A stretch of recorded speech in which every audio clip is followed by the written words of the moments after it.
Ça y est, l'intelligence artificielle est capable de générer des vidéos d'ultra haute définition. Certains parlent d'une révolution, mais est-ce que c'est vraiment le cas? Le 29 juin 2023, Runway levait 141 millions de dollars pour sa solution Gen 2, avec une promesse, faire un moteur de génération de vidéos par IA performant. Et dans la même lignée, une autre entreprise, Picalab, annonçait avoir fait une levée de 55 millions de dollars en novembre 2023.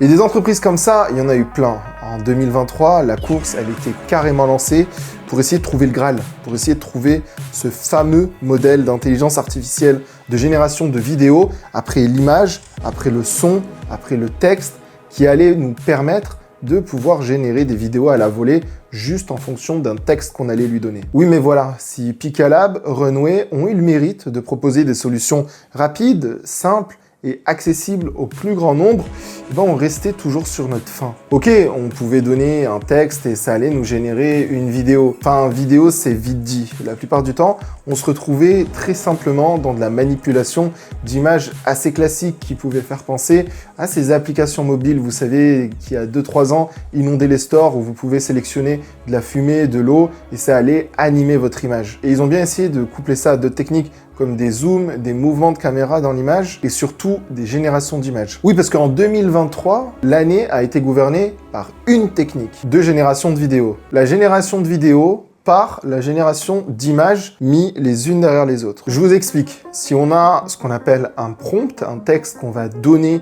à l'IA pour générer une image qui est suffisamment détaillée et qu'on essaye de le modifier au fur et à mesure, par exemple pour faire lever le bras d'un personnage, ben on espère, si on lui donne suffisamment d'informations, comme le fait qu'il a un pantalon vert, un haut bleu, et qu'on lui dit le bras est levé au milieu et ensuite tout en haut. Et après, le but, c'est d'enchaîner toutes ces images mis bout à bout et de faire ce qu'on appelle de l'interpolation d'images, c'est-à-dire on va venir construire les images transitoires entre ces images clés qu'on a créées avec l'intelligence artificielle. Mais cette méthode, elle pose des vrais problèmes sur la cohérence, sur la consistance et aussi sur la durée de génération. Bref, c'était vraiment pas incroyable, mais ça avait le mérite d'exister, on va dire. Mais en fait, depuis tout à l'heure, je vous mens. Depuis tout à l'heure, la génération de vidéos, elle n'a pas commencé par ces techniques de Picalab ou de Runway. Pour trouver une source un peu plus fiable, il faut remonter quelques années encore en arrière. Et comme souvent, ça commence chez ceux qui ont le plus d'argent, les géants de la tech. Et là, à l'instar du papier Transformers de 2018 qui a fondé les LLM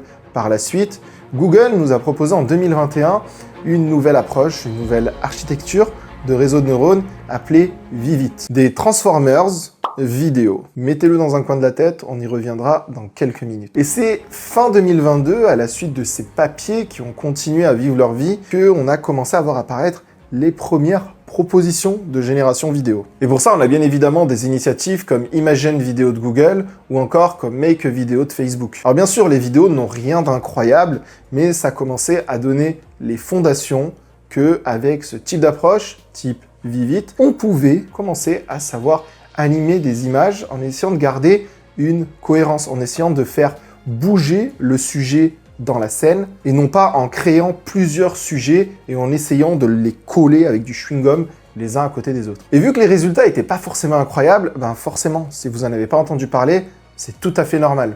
Après, on en a parlé sur la chaîne Twitch. D'ailleurs, venez, je stream les lundis, mercredis, vendredis, et on essaye de voir un peu toute l'actu chaude de l'IA comme ça. Bref, tous les liens dans la description, et d'ailleurs, si vous n'êtes pas abonné à cette chaîne YouTube, n'hésitez pas à vous abonner, merci. Et donc, des vidéos pas incroyables comme ça, fin 2022, on a commencé à en voir tourner quelques-unes, comme cette vidéo de Will Smith qui mange des spaghettis. Mais c'est vraiment en 2023 que ça a explosé. Parce que pendant que toute l'attention était portée sur les générations de vidéos, là, Picalab, Runway, etc., qui faisaient le tour de tous les meilleurs bullshitters de LinkedIn, qui parlent toute la journée d'intelligence artificielle, d'ailleurs j'en peux plus de ça, parce que maintenant on me confond avec ces gens, c'est-à-dire que quand je dis que je fais des vidéos YouTube sur l'IA, on me dit « Ah, toi aussi tu fais des guides ChatGPT ?» Non.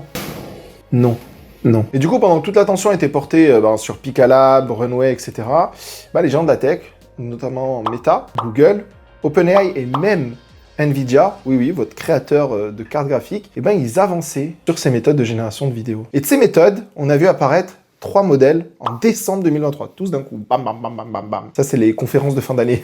Il y a Emu de Meta, Vidéo LDM de Nvidia et Vidéo Poète de Google. Et on a des résultats intéressants, bien sûr, c'est pas des résultats waouh, mais c'est des résultats intéressants dans la manière de démontrer que ces techniques peuvent exister. Et d'ailleurs, pour la petite histoire, dans la même lignée, il y a même les géants chinois, ByteDance avec TikTok, qui essayent de faire de la génération de vidéos très appliquée, là pour le coup, à du TikTok, etc., où on va prendre des régions de l'image et on va lui dire, ok, je veux que cet astronaute ou ce skateboard, il se déplace à cet endroit. Et donc, l'IA est censée comprendre que l'astronaute va aller sur le skateboard et donc faire glisser l'astronaute sur le skateboard. Donc il n'y a pas que les géants de la tech américains, hein, ça bouge tout autour de la planète autour de ça. Mais si ces trois annonces de Meta, Google et Nvidia ont tous été faits dans le même mois, mais il aura fallu attendre 2 mois plus tard pour que OpenAI nous annonce son fameux modèle Sora. Et là, les vidéos proposées par OpenAI dans sa version de démo, elles sont incroyables. Alors encore une fois, c'est des versions de démo, donc il faut vraiment éduquer notre esprit critique sur est-ce que c'est vraiment à ça que ça va ressembler quand ça va sortir? Mais c'est assez bluffant. On a des détails, on a une cohérence des personnages, on a des mouvements fluides, on a même des écritures du japonais derrière qui gardent une certaine cohérence, qui bouge pas, qui tremblote pas. Alors bien sûr, quand on va regarder les détails, on va voir des erreurs, on va voir des glitches. Et du coup, OpenAI, ils ont annoncé qu'ils pouvaient faire des vidéos de 1 minute en haute définition, alors que les vidéos de démo qu'on avait sur Nvidia, Google, etc., c'était des vidéos très courtes, de 10 secondes, grand maximum, la plupart du temps de 2-3 secondes. Ils font une annonce, ils éclatent tout l'état de l'art. D'ailleurs, il faudrait changer Meta, si vous me regardez. Il y a des state-of-the-art approches qui traînent sur vos sites qui sont plus bons, du coup. Bah alors on le sait, depuis GPT-3, OpenAI n'a plus rien d'open. Les papiers de recherche avec les architectures, les baselines, les explications des données qu'ils ont utilisées, etc., etc. Ce que fait, pour le coup, Meta et Google. Hein. S'ils ne réalisent pas de modèle, au moins ils font des papiers 20 sur 20. C'est des bons élèves. Mais tout ça, toutes ces explications, c'est fini aujourd'hui. OpenAI n'a plus rien d'open. Ils veulent juste garder leur propriété intellectuelle, leur savoir-faire pour se faire le max de thunes. Parce qu'à la place de ces papiers où on nous explique tout, aujourd'hui on a eu, avec l'annonce de Sora, 2 articles de blog. Un article qui va nous expliquer le modèle et ce qu'il fait, et un autre qui s'appelle un technical report, où ils vont un chouïa expliquer que ce qu'ils ont fait, ça se base sur des approches scientifiques, que ça sort pas du chapeau pour justement asseoir cette légitimité scientifique. Alors ils n'ont pas trop donné de détails, mais on va essayer de comprendre ce qu'ils ont fait rapidement en parcourant ce technical report. Alors je vais essayer de vous vulgariser l'approche de manière ultra simplifié. Si jamais il y en a que ça intéresse, je vous mets tous les papiers dans la description. Un des éléments centraux pour comprendre comment fonctionnent ces nouveaux modèles de génération vidéo repose dans la manière dont est préparée la donnée vidéo. Pour qu'un modèle apprenne à générer des vidéos, il faut réussir à ce que le modèle apprenne de lui-même la dépendance spatiale et la dépendance temporelle d'un objet dans la vidéo. Prenons l'exemple d'une fusée qui décolle. Si on prend des photos chaque seconde du décollage de la fusée, on va voir que la fusée va parcourir au début une petite distance sur les premiers clichés et après une trajectoire de plus en plus grande parce que justement, la fusée accélère. Et donc, si une IA doit apprendre à faire démarrer une fusée, en vérité, il faut qu'elle apprenne que la position de la fusée sur l'image suivante dépend de sa position sur l'image précédente. Et donc, il faut trouver un moyen de faire avaler des données au modèle qui comprennent cette dépendance spatiale et temporelle. Et c'est là qu'arrivent les Transformers vidéo. Vous savez, notamment le modèle Vivit de 2021 de Google. Et donc, pour apprendre au modèle la dépendance spatiale et temporelle qui existe dans des vidéos, il faut lui apprendre à créer des vidéos, et pour ça, il faut lui montrer des vidéos au modèle d'IA. Donc, on va prendre en fait chaque image issue d'une vidéo. Donc ça sera la dépendance temporelle de chaque image qui s'enchaîne, mais aussi on va découper chacune de ces images en des petits bouts qu'on appelle des patchs, pour lui donner cette fois la dépendance spatiale. Et en fait, ce découpage par image et ce découpage dans les images, ça permet de dire au modèle, et t'as vu les positions de chaque petit bout d'image, ils peuvent changer aussi avec le temps. Si on a une caméra fixe par exemple, la position de la fusée va changer de position de patch dans l'image par exemple. Si la caméra suit la fusée pendant son décollage, le patch de la fusée va rester au même endroit. Mais c'est sans doute la taille de la fusée qui va changer, parce que la fusée va s'éloigner de plus en plus. Et donc on va avoir un ensemble de données sous forme d'un gros rectangle que vous voyez là, dans le Technical Report de OpenAI, qui sera constitué d'un bout d'une image à un instant précis. Et on va donner ça à un modèle type Transformer, pour que le modèle apprenne lui-même à comprendre de quoi est constituée une vidéo qui montre une action précise pour qu'il apprenne ensuite à recréer ces vidéos. Mais c'est pas tout. Si le modèle apprend à comprendre les éléments sur une image et comment ils bougent, c'est pas pour autant que ça va donner de belles images, comme l'a déjà prouvé les autres anciennes approches de Meta ou Google. Et c'est là qu'on va utiliser des modèles de diffusion. Vous savez, c'est ces modèles qui ont notamment permis l'année dernière de faire un boom en avant sur la génération d'images dans DALL-E, Midjourney ou même Stable Diffusion. En très bref, ces modèles vont apprendre à générer des images à partir d'un bruit. Alors c'est ultra technique, j'entrerai pas dans les détails plus que ça ici, mais si ça vous intéresse, c'est typiquement pour ça que je fais des lives sur Twitch, pour rentrer dans ces détails, et je peux pas non plus vous expliquer la manipulation de l'espace latent de ces modèles de transformer diffusion vidéo, mais c'est un élément crucial si toute la connaissance scientifique derrière tout ça vous intéresse. Encore une fois, les papiers en bio. Et ce qu'ils nous présentent comme des approches qu'ils ont mis en place, en fait, c'est les mêmes types d'approches à peu près qu'on a vu dans le papier de Vivit, qu'on a vu chez Meta, qu'on a vu chez Google, qu'on a vu chez Facebook. Pour exemple, je vous mets les illustrations de 3 explications chez ces différents géants de la tech, et vous voyez que ça ressemble quand même beaucoup à ce que aussi OpenAI a fait. Et les ressemblances dans les approches décrites dans le peu d'informations fournies par OpenAI sont tellement troublantes que certains scientifiques en IA, comme Yann Lequin, commencent à se demander si OpenAI a vraiment fait une avancée incroyable scientifique et s'ils n'ont pas juste réutilisé ces approches. Et si par exemple un ancien de Meta explique qu'ils auraient pu juste réutiliser les méthodes décrites dans un papier publié l'année dernière. Alors bien sûr, on ne peut pas juger parce qu'en fait, on n'a pas les détails. Donc à mon avis, ils ont dû avoir tout un tas de secrets de sauce, de recettes magiques où ils ont réussi à justement avoir des méthodes pour avoir ce type de résultat. Et évidemment, la secret sauce principale d'OpenAI, on en connaît une partie depuis longtemps, depuis les GPT-3, 4, c'est leur capacité à pouvoir avoir, c'est-à-dire à payer, parfois des dizaines de millions de dollars, des bases de données d'ultra bonne qualité. Et oui, l'accès à des sources de données de bonne qualité à n'importe quelle échelle, c'est ça qui fait la différence pour l'élaboration d'un modèle d'IA ultra puissant. Et c'est pour ça qu'OpenAI a fait waouh avec son modèle. Parce que même si d'autres scientifiques ont découvert ces approches, OpenAI, ça claque parce qu'ils ont évidemment les meilleures données avec des ressources de calcul quasi illimitées pour traiter des données en haute définition, pendant que d'autres, pour faire des économies, ils ont sûrement dû entraîner leurs données sur des images ultra réduites, etc. Bref, encore une fois, la preuve que la donnée, c'est beaucoup plus important que les approches. Désolé. Mais franchement, quand moi j'ai découvert ça, j'ai découvert en live sur Twitch, et j'ai été bluffé, j'ai été scotché comme rarement ça m'arrive, mais c'est un sentiment qui fait plaisir, quoi. Je pensais qu'on allait être à ce niveau de la génération vidéo en 2025, et là, début 2024, boum. En termes de capacité, Sora est capable de générer des vidéos de différents formats, par exemple en format téléphone, carré, ou encore en format télé, et tout ça en haute définition. Sora est bien sûr capable de générer des vidéos à partir de juste un texte, comme ces robots qui se baladent sur l'Antarctique. Mais le modèle est aussi capable d'accepter des images en entrée en plus d'un texte, ici par exemple pour animer l'image d'un Shiba ou encore pour animer des dessins. Une vraie petite révolution quand on y pense pour des motion designers potentiellement.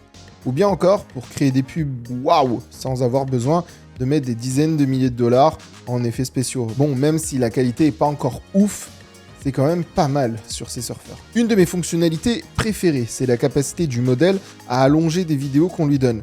Ici, par exemple, les 3 vidéos commencent de manière différente. Ils ont été générés, les débuts, pour arriver à la fin sur la vidéo donnée en entrée qui, elle, n'est pas générée. C'est assez ouf. Ça permet aussi de changer les environnements d'une vidéo.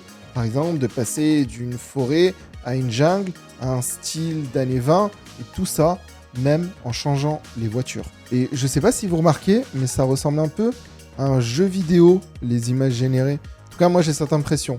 C'est pour ça que beaucoup pensent qu'OpenAI, pour créer leur base de données d'entraînement, ont sans doute généré beaucoup de vidéos avec les moteurs graphiques 3D d'Unreal Engine, par exemple. Sora permet aussi de connecter des vidéos entre elles. Regardez ce drone qui se change en papillon. C'est incroyable. On lui donne 2 vidéos et il va en fait créer un mash-up entre les deux. En termes de fonctionnalité, OpenAI explique que Sora démontre des capacités émergentes pour simuler le monde. C'est-à-dire simuler des gens qui marchent, ou de la neige qui tombe, ou encore simuler la nature avec des mouvements de cascade ou d'eau qui coule. Bon, on y reviendra un peu plus tard sur ces aspects de simulation, mais évidemment, c'est pas encore parfait, comme le prouve ce verre qui se renverse, qui n'a rien de réel, même si les images sont belles. Alors bien sûr, sur ces modèles, on pourrait sortir tout un tas de généralités, se poser tout un tas de questions éthiques. Waouh, Anis, est-ce que c'est la fin des vidéastes? Waouh, est-ce que c'est la fin de tout un tas d'autres métiers? À chaque fois qu'un modèle d'IA sort, il y aura toujours des personnes qui vous diront est-ce que c'est la fin de tel et tel métier? Ok, fine, d'accord, si vous voulez. C'est sûr que ça va remettre en cause tout un tas de choses dans notre société. Ça va remettre en cause des aspects sociaux, des aspects économiques. On sait qu'il va y avoir de plus en plus d'automatisation. Qu'est-ce qu'on va faire de tous ces gens qui auront besoin de se former à ces nouvelles approches? Qu'est-ce qu'on va faire de tous ces gens qui vont voir leur métier accélérer, voire parfois disparaître par certaines approches? On sait, in fine, et ça il faut que vous le dites, d'ici quelques mois, quelques années, on saura générer de l'audio, de la vidéo, des images, et même peut-être des pensées bientôt. Non.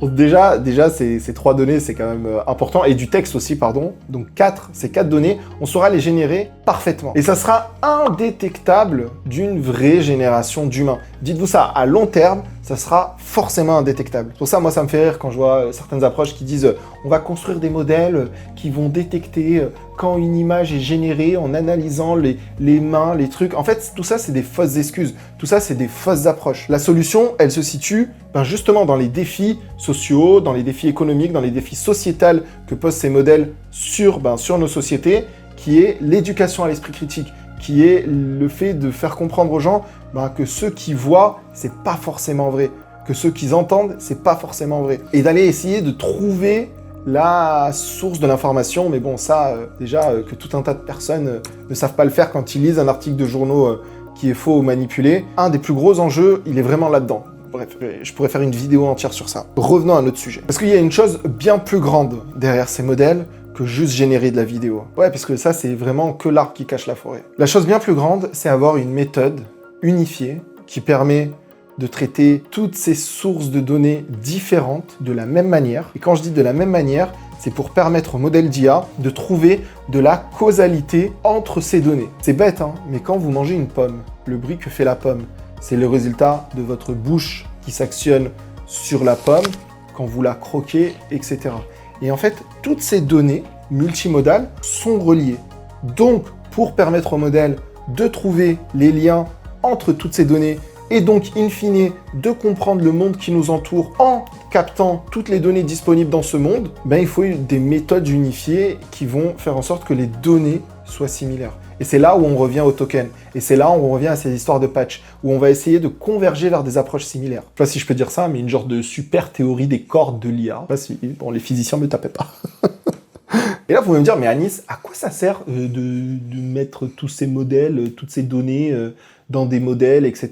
En fait, s'il y a un truc qu'on découvre de plus en plus, c'est que les approches d'intelligence artificielle qui vont nous permettre de rendre des modèles d'IA plus intelligents, il commence à y en avoir de moins en moins qui s'avèrent probantes. Donc une des solutions dans l'écosystème d'intelligence artificielle qui est plausible, c'est le fait de se dire, si on donne à un modèle tout un tas de données différentes et de plus en plus de données, il va comprendre au final un gros brute force. C'est comme si on lui enfonçait des données dans la bouche pour qu'il comprenne et qu'il absorbe tout, quoi. Et après, on se dit, on espère que ça va marcher. C'est un peu ce que OpenAI explique quand ils disent qu'ils ont vu en donnant plus d'informations, le modèle, il arrivait à comprendre certaines choses en plus. Et donc, là, une des réponses possibles, ça serait de dire, on va donner de plus en plus de données, on va donner de plus en plus de données différentes à des modèles, on va rendre de plus en plus gros ces modèles, et en espérant qu'ils soient suffisamment gros, en fait, on va réussir, à un moment donné, dans ce bordel, à créer l'intelligence artificielle générale. Parce qu'il est bien là le but. Le but de toutes ces approches de génération de vidéos,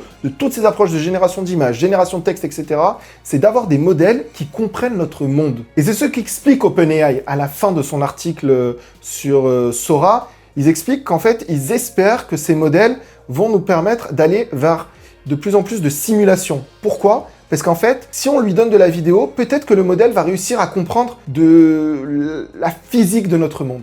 Peut-être qu'il va réussir à comprendre que quand un chien bouge sa tête dans la neige, la neige, elle doit aller à gauche puis à droite en fonction des mouvements du chien. Et ça marche pas beaucoup encore sur certaines vidéos. On a cette impression que les gens, quand ils marchent, ils flottent un peu et il n'y a pas vraiment cette notion de gravité. Mais c'est vraiment vers là où on veut aller. On veut aller vers des algos, vers des méthodes, vers des modèles qui vont apprendre à simuler la réalité. Parce que si un modèle apprend à simuler la réalité, c'est qu'il sait comment le monde fonctionne. Et s'il sait comment le monde fonctionne, ça veut dire qu'il peut s'y adapter. Ça veut dire qu'il peut développer un certain, et ce que je vous répète souvent dans les vidéos, un certain sens commun. Et il faut noter que certains scientifiques ne valident pas cette théorie d'émergence, de capacité, de simulation à partir d'un modèle vidéo. Bon, il y a d'autres scientifiques aussi qui répondent que Yann Lequin, par exemple, ici, il est juste en train de pleurer parce qu'il est en train de se dire « Ah si, seulement Meta avait fait ça ». En tout cas, c'est un débat passionnant qui commence dans les communautés. Hâte de voir la suite. Et le sens commun, il n'est pas encore là aujourd'hui. Le sens commun, il n'est pas encore là parce qu'on peut le voir que dans les images de Sora, quand les gens traversent des barrières ou traversent des portes, et ben en fait, les gens n'ouvrent pas la barrière, n'ouvrent pas la porte.